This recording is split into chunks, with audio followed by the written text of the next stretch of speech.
সিলেটের গোপালগঞ্জে অবসরপ্রাপ্ত সরকারি কর্মকর্তা আব্দুর রব চৌধুরীর পরিবারের জমি দখলের পায়তারা এবং হয়রানির অভিযোগ উঠেছে। সোমবার সিলেট প্রেস ক্লাবে আয়োজিত এক সংবাদ সম্মেলনে অভিযোগ করেন তার মেয়ে জান্নাত ফাতেমা রব চৌধুরী। তিনি বলেন, গ্রামের হাফিজ মাহমুদ চৌধুরী ও তার সহযোগীরা দীর্ঘদিন ধরে মিথ্যা মামলা ও জালিয়াতির মাধ্যমে তাদের পরিবারকে হয়রানি করে আসছে।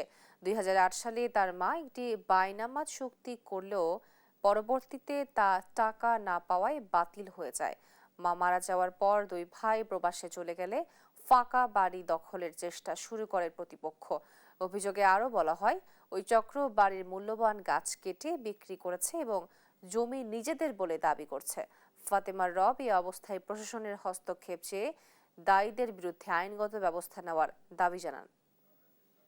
23 সালেও মসজিদ কোর্টকারীদের বিভিন্ন রকম আওয়ামী লীগের প্রোগ্রাম করছে।